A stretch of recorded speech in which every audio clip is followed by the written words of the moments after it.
Good morning, ladies and gentlemen. Welcome to the show. Listen, I'm glad to have you guys here. Now, today is October 17th. It's a Thursday. And we're going to get started right away. We're going to take a look, and let's open up the charts right here and take a look at what's going on. You know what? World holdings of gold are absolutely shooting up. I mean, straight up. Let's narrow in on this chart and take a look here. I think you're going to find this interesting. This is from the source. The source is Bloomberg, and that's the source of this chart. And just look at the yellow line here. This is world gold holdings. How much gold everyone in the world is holding. And look at it, shooting straight up almost. And it's just begun this not long ago. Looks like, let's see, just for a few months. So, they're not, those holdings of gold, I don't think that's paper. I think this is the real gold. They're buying into the real thing. You know, silver must be taking a hit too on the quantities of silver that's actually available for sale into the open market. It's already begun, you know. And silver is the weak link in all of this. Now, this is talking about treasuries here, U.S. treasuries, holdings of U.S. treasuries. The Japanese have been, China's been letting go of a few treasuries. Not that many, really, if we take a look here at this chart. But they've been dumping a little bit. But Japan? Look at Japan. Japan is sucking up treasuries like they're going out of style. Honest to goodness, they're like a fat guy at a at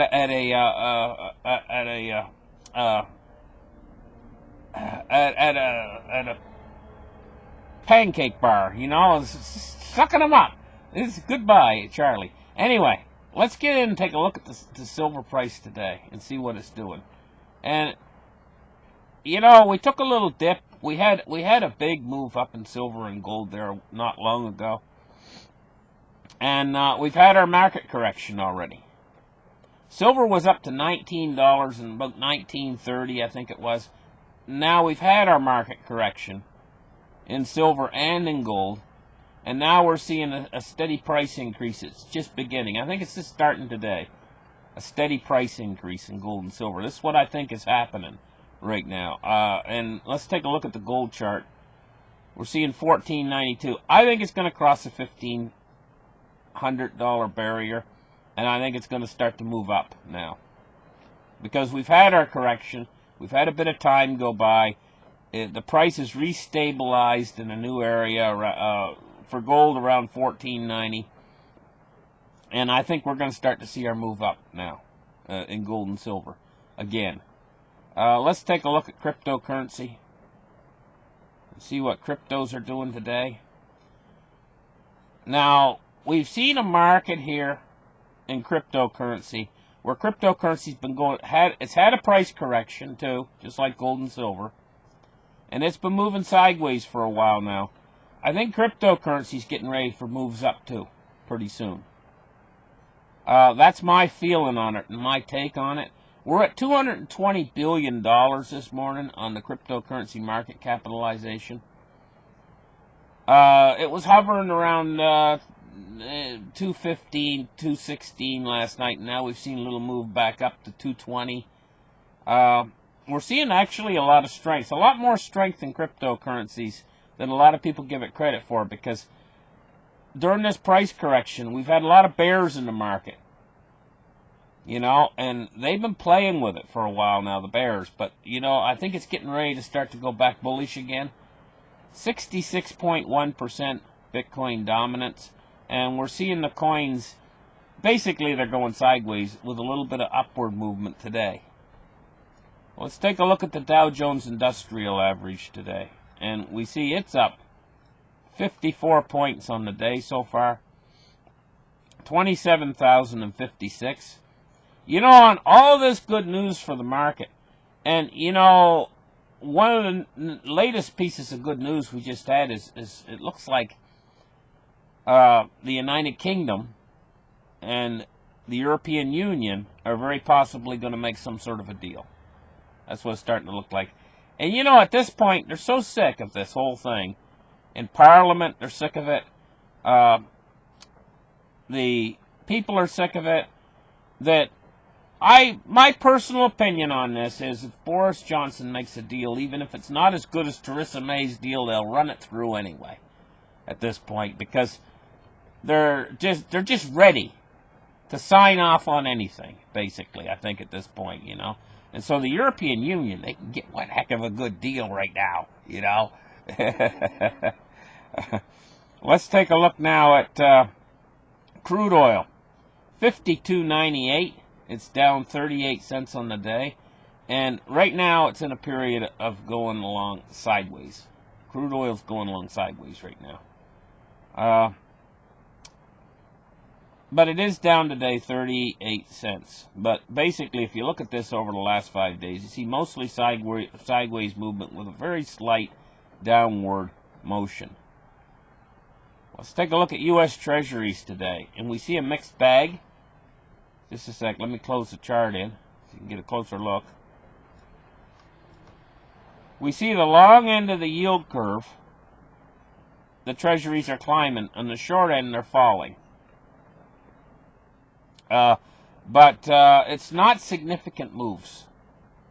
2 basis points, 2.4 basis points is not a significant move on the long end of the yield curve. To the upside. It means yields are rising. You know, when yields rise on Treasuries, it means that the Treasuries, that's the same because it's inverse. It's like it's falling, you know. It's on any other market. It's a complicated story with Treasuries, but when yields rise on a Treasury, it means the Treasury's falling in value. And, you know, it's hard to get your head around that because it's like looking at a map upside down, you know. But we got rising yields on the long end of the yield curve today. Let's take a look at the U.S. dollar index. 97.66. And this is probably the biggest story of the day is the U.S. dollar. U.S. dollar's falling today. And, you know, it was up as high as 99 a few weeks ago. We've seen the 98s. Now we're seeing the 97s. That's a substantial move to the downside in the last few weeks for the U.S. dollar index. Now, you know, when you also consider in what the U.S. dollar is pegged against, it's mostly pegged against the euro. And the euro is a hot, warm, steaming piece of... So, what's it being compared against? Is a hot, warm, stinking piece of something that's hot, warm, and steaming. Maybe it just came out of a horse. That's the euro. So the dollar's being compared against that. So how much strength is there in the dollar when 60% of the U.S. dollar index is compared against the euro? You know, I mean, there's a few other currencies in that peg, you know, in that basket that they compare that makes up the dollar index. There's the Great British Pound, you know. You know, I haven't checked the pound today. It could be a little bit of this weakness in the dollar is related to the pound going up because they're going to make some sort of a deal. Anyway, listen, thank you guys for listening to this show. Like and subscribe. Give me a thumbs up. And we'll catch you guys again very, very soon. Bye-bye.